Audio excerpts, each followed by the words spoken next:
All right, welcome again, people, to Military Guna TV. With me here, I have Jade himself, Big IMAX. It's from the IMAX channel. Hopefully, guys, you know the face. You guys are regular to the face as well. So today we have breaking news. Rudolph Speid come out and addressing the population, the Jamaica Reggae Boy fans. What is the issues that are underlying, the things that they are facing. So to be fair, I was surprised. And we obviously see the direction that this is going, and it is not good as a football fan. And how can we address it? How can we move forward from this? It will be very, very difficult moving on from here. As you guys already heard, 1 million Jamaican dollars, 1 million, no, 1.5 million Jamaican dollars to be fair, when you aggregate that. So, Mr. JD himself, what do you think about that? It's just showing that maybe most of the truth ain't coming out at one time. It's just because JFF wanted to do this thing behind closed door, and these guys forced their hands because they brought out that situation of 500 plus bonus per match for the WorldCup, and it changes everything because as what we talked about the other day, the end result is try to get sponsors on board, but both sides making it bad for themselves because of what I've heard Rudolph Speid saying. These guys are being disingenuous. They are not coming out trying to tell the truth or the full truth. They are saying, they said the JFF ain't telling the full truth, but they went off that paper and showcased that that's the contract at that time. But what Rudolph is actually saying, before that 7,000 claim, it was a 10,000 claim. So if those guys at the same time said the reason why they jump at the 10,000 because they wanted the 7,000 is because they wanted to be unrealistic, to showcase the JFF that they could go at a high mark. But when you go up to the 10,000 and then come down to 7,000, it kind of show a little bit different that this is about money at times. It doesn't look like it's just small underlying factors. It looks like it's about money as well. Yeah, but as that's what I'm seeing here. So it's kind of a little bit clouded, but that's what I'm seeing here. If what he's saying is to be believed, you get me? And the last time he has said something, I've reported on it. It was facts because Romario Williams came out and said, yes, we did got invitation to come to the US game. We turned it down based off the negotiation. So I don't think this guy is telling any lie. He's just saying it as it is. That's what I'm saying, at least for now, until the truth has come out as well. Okay, yeah, and those are solid points. And one of the things that I realized, as I said, I don't want to just use what the JFF press release is about. I want to make reference to what the Jamaican Reggae Boyz reference press release was also. And in their press release, they really, even before the press release, they did quite a number of interviews on different platforms. And solely it was about, they were trying to move it away from the monetary issue and said it was mostly about the treatment and the physiotherapy absentees, training session, the training facilities. They were trying to put it at that. And now we're realizing now, since the JFF press release and even the Reggae Boyz press release, it is emphasizing the monetary issues that we're facing. Why is it that if it's not about money, why don't emphasize on the fact that there were only one physiotherapy at the game in Austria? Why they don't emphasize that there were no trainer to get the players up to match fitness in Austria as well? They didn't highlight those things. But they highlighted the monetary issues. And put on top then release a claim, let a lawyer draft up something that the conditions around the JFF should be close to what we've seen outside at international. And we want the JFF to sign for that if it's not about money. So that's the next good point. So respect to bring up that. I think that's the next thing. So if you don't release none of these facts or these statements, I think people will still gravitate to the money claim because you need to draft up something. You have a liar, which Speid in that same conversation stated that it's kind of two-sided because we are getting to points with the liars, which is the boys liars. So the liars need to get to them. If they did get to them, that means the boys literally putting out wrongful statement then. Yeah. You get me? That's why he said he thinks they're disingenuous because he expects their liars to report to them. You get me? But we don't know if it's a miscommunication between the players and their lawyer. But Speed saying they're having negotiation and it's going better than what the guys reporting.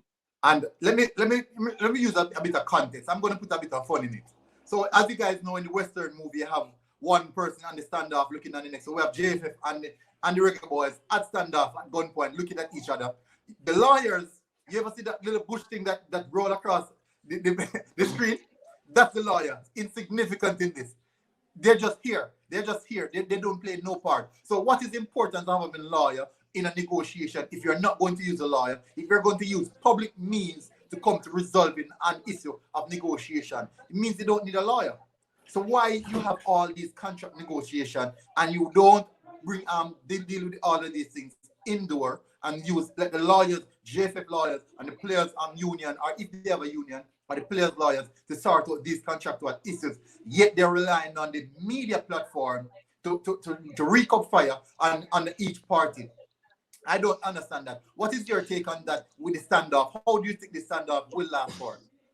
I think first, I think this is deeper than what we are seeing. I think it's past money, and I think it's past what they actually want with the settings as well. I think they have an underlying thing to it, but I don't want to say it as yet, but I think something else is added to it that both parties ain't talking about. You get me? Something else. It's like a power struggle to me. It's looking like a power struggle to me, like someone wants to get themselves really stamped as the powerhouse. So if they want, they can remove an entity from both sides. I'm not talking the players alone. I'm talking the JFF side as well. They want to make sure these guys, if they say they want to give them certain money, they will have to take it.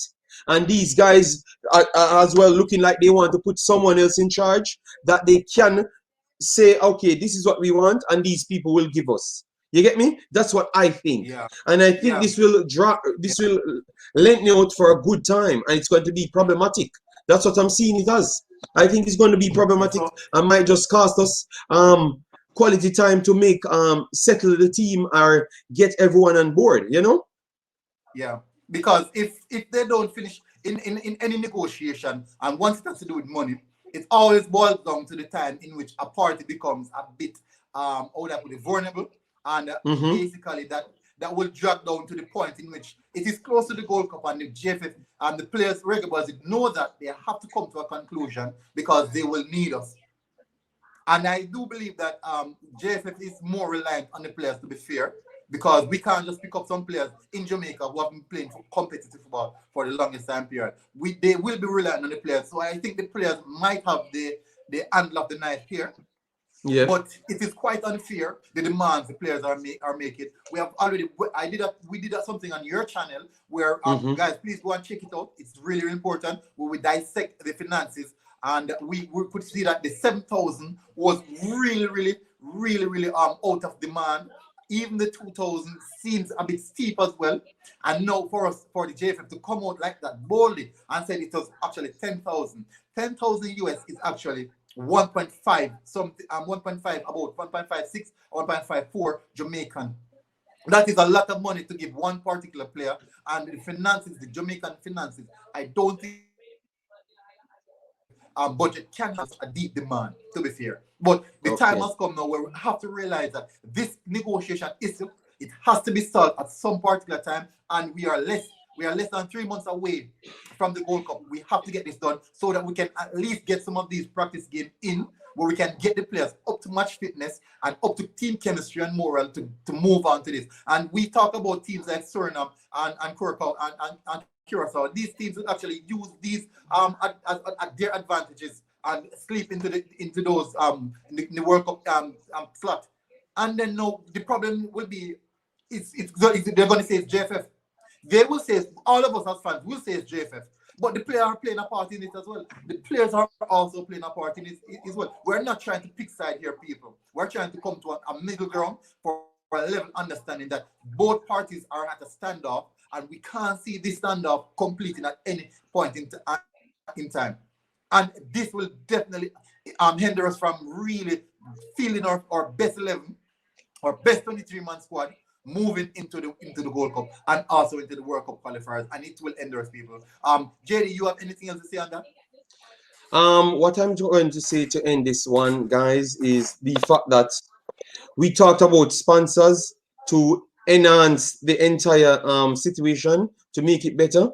Both sides doing a problem here because both sides damaging their credibility and their overall marketing ability and marketing selection in certain areas and stuff. So I think overall this will cause a massive problem overall going back to the negotiation table. So the best thing the players can do right now is just let them lie, go on, do what they have to do and get a settlement that is in favor of them.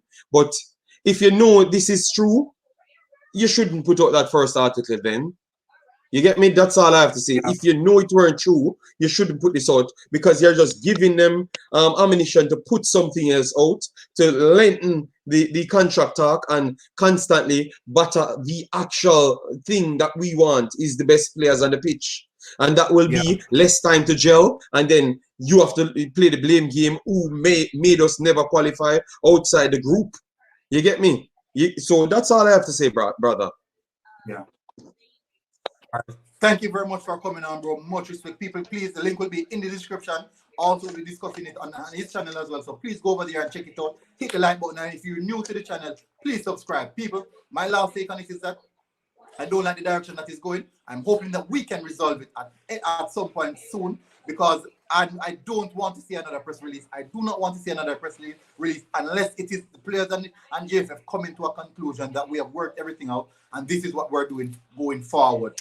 Thank you very much for our viewers for tuning in. This has been Military Guna TV. It has been a really good one, and thank you, JD, for coming onto the channel.